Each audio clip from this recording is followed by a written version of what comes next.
Hi everyone. आप सभी का फिर से एक बार स्वागत है हमारा यूट्यूब चैनल इनसाइडर्स वर्ल्ड पे। तो चलिए शुरू करते हैं। आने वाले दिन में हमारा निफ्टी कैसे मूव कर सकता है। तो आप लोगों ने अगर लास्ट वीडियो देखा होगा तो उसी वीडियो में हम लोगों ने बात किया था कि निफ्टी अभी थोड़ा सा साइडवेज दिख रहा है।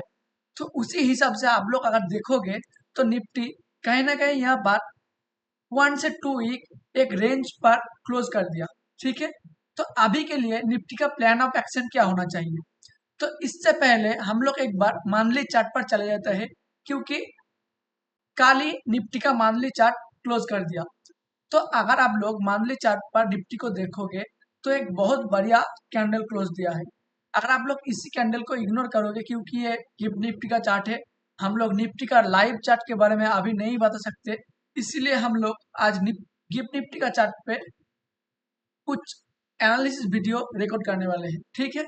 तो आप लोग अगर इसी कैंडल को इग्नोर करोगे तो आप लोग देखोगे यहाँ पर एक पिन बार टाइप का कैंडल क्लोज दे दिया। ठीक है। तो एक पॉइंट नोट करना। ठीक है। मार्केट यहाँ पर गिरा था, फिर ऊपर गया, फिर यहाँ से बहुत तेजी से गिरा था, फिर वो बाउंस होके एक पिन बार टाइप का कैंडल में क्लोज दे दिया। तो अभी के लिए प्लान ऑफ एक्शन क्या होना चाहिए। ठीक है।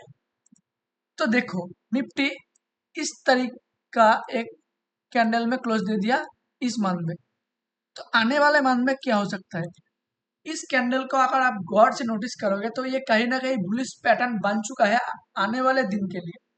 तो हम लोग यहाँ से अगर वीकली टाइम फ्रेम पर जाएंगे जाएंगे तो देखोगे आप लोग यहाँ पे एक दिक्कत वाली बात ये है, ये लगातार 4 वीक एक बुलिश कैंडल बना चुका है। तो यही एक दिक्कत वाली बात है। बट इससे हम लोग इग्नोर करेंगे, क्यों?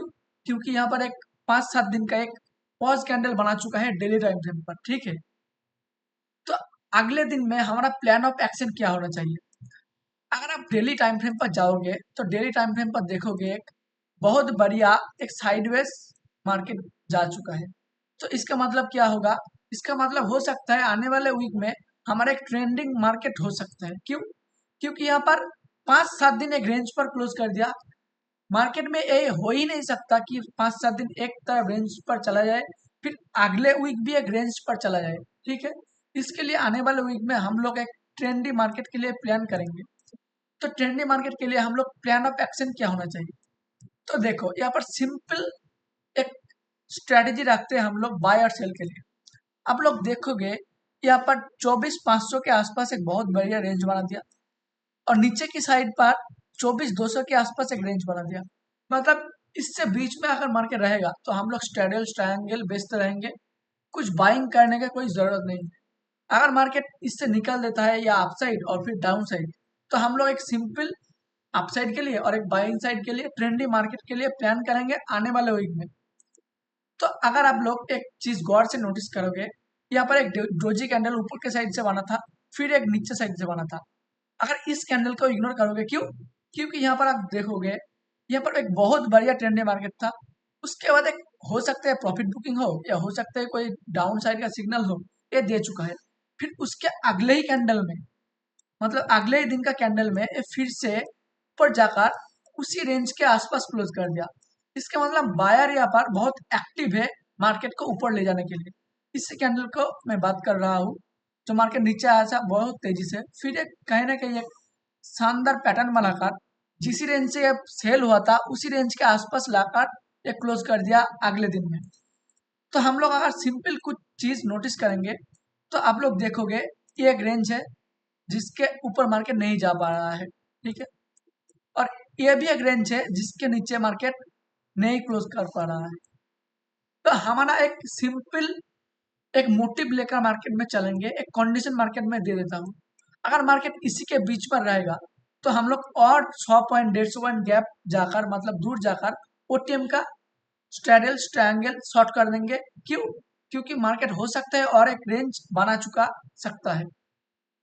अगर मार्केट किसी भी तरह इसी जोन का ब्रेक करे और इसी जोन का ब्रेक करे तो हम लोग सिंपल एक ट्रेड प्लान करेंगे अपसाइड और डाउन साइड की तरफ। बट ये तो हो गया एक सिंपल व्यू, जो हम बाय ब्रेक करेगा तो सेल करेंगे और अपसाइड ब्रेक करेगा तो हम लोग बाय करेंगे। बट यहाँ पर हम लोग एग्रेसिवली कब प्लान करेंगे ट्रेड को? क्यों? क्योंकि हो सकता है आने वाले दिन में एक बहुत बड़ा ट्रेंडिंग मार्केट हो सकता है आने वाले दिन में मतलब नेक्स्ट दिन 200-250 पॉइंट का एक मूवमेंट आ जाए अप साइड या डाउन साइड के लिए।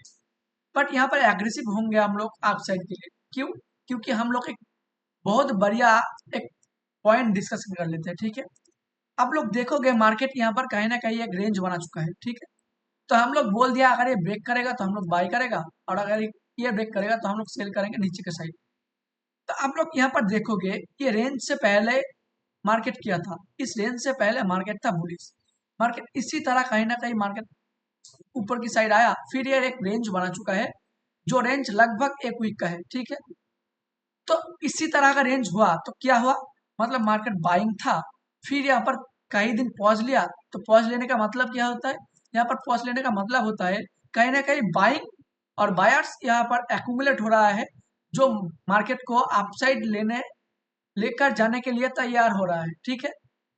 तो हम लोग अगर ये ब्रेक करेगा तो अपसाइड के लिए प्लान करेंगे, ना कि डाउन साइड के लिए, ठीक है। तो अपसाइड के लिए हम लोग एक रेंज रखेंगे जो कि है 24,450 के आसपास। अगर ये ब्रेक करेगा तो हम लोग एक 20-30 पॉइंट का एसएल रखेंगे और टारगेट रखेंगे 150 से 200 पॉइंट का, जो कि हो सकता है ट्रेंडिंग मार्केट में एक ही दिन में मिल जाए हम लोगों को। ये तो हो गया एक अपसाइड के लिए प्लान जो आने वाले दिन में हो सकता है। बट हम लोग डाउन साइड के लिए कौन सा पॉइंट पर और कौन सा जोन पर ब्रेक करेगा, तो हम लोग एक डाउन साइड के लिए बढ़िया ट्रेंड के लिए प्लान करेंगे। आप लोग देखोगे मार्केट जब भी आ रहा है 24,250 24,200 के आसपास, तब ये फिर से एक बाउंस जाकर फिर से उसी जोन के आसपास जाकर ये क्लोज कर दे रहा है। तो अगर हम लोग एक मार्क कर लेंगे 24,250 या 230 के आसपास, तो जब भी ये 24,250 ब्रेक करेगा तब हम लोग एक एसएल छोटा सा रखेंगे, 30 पॉइंट का एक एसएल रखेंगे। उसके बाद ये 24,000 नहीं, 24,950 24,900 के आसपास एक टारगेट रहेंगे, जो कि है 300 पॉइंट का एक टारगेट सिंपल रखेंगे। एसएल क्या होगा, दोनों ही केस में हमारा एसएल होगा 30 पॉइंट का, ठीक है। अगर 30 पॉइंट का एसएल से 300 पॉइंट मिल जाता है तो बहुत बढ़िया है। ये हो सकता है आने वाले दिन में ही हम लोगों को मिल जाए एक बहुत बढ़िया ट्रेंड, जो कि हो सकता है काली की फ्राइडे को मिल जाए, ठीक है। तो आने वाले दिन में हम लोग सिंपल एक व्यू के साथ मार्केट में आएंगे। अगर दो ही जोन ब्रेक करेगा तो हम लोग बाय और सेल के लिए प्लान करेंगे, जो कि एक बहुत बढ़िया डायरेक्शनल प्लान। अगर मार्केट इसी जोन पर फंसा रहा तो हम लोग मार्केट को और 100-150 पॉइंट स्पेस देंगे। हो सकता है 100-150 पॉइंट एक वोलाटिलिटी होकर फिर उसी जोन पर आसपास क्लोज कर दे, तो हम लोग 100-150 पॉइंट का स्पेस देंगे, फिर उसी 24,500 या 550 और 24,150 कॉल पुट दोनों ही शॉर्ट करके बैठ जाएंगे। हो सकता है इसी जोन शॉर्ट करके हम लोगों को 100-150 पॉइंट मिल जाए एक दिन के। तो प्रोबेबिलिटी के हिसाब से दिखा जाए तो मार्केट को ब्रेक करना चाहिए, जो कि 24,450 के आसपास। अगर ये ब्रेक करेगा तो बहुत बढ़िया मूवमेंट रहेगा अपसाइड के लिए। जो इसका अपसाइड के लिए जोन दिख रहा है वो दिख रहा है तकरीबन 24,750 से लेकर 24,800 के बीच में। आने वाले दिन में ये हो सकता है इसी जोन का जाकर एक बार टच कर दे। तो हम लोग एक सिंपल प्लान लेकर मार्केट में आएंगे आने वाले दिन में। और लास्ट में मैं बात बता देता हूँ, ये कोई रिकमेंडेशन वीडियो नहीं है, ये मेरा सिर्फ एक मेरा पर्सनल व्यू है जो मैंने आप लोगों के साथ शेयर किया। और ये गिफ्ट निफ्टी का चार्ट है, क्यों? क्योंकि मैं हम लोग निफ्टी का लाइव चार्ट में मैं नहीं बता सकते, इसीलिए हम लोग अभी गिफ्ट निफ्टी का चार्ट पर एक सिंपल एनालिसिस किया। तो यही था आज का एक एनालिसिस वीडियो पर इतने देर तक बने रहने के लिए शुक्रिया। मिलते हैं अगले वीडियो में, तब तक के लिए बाय बाय, थैंक यू।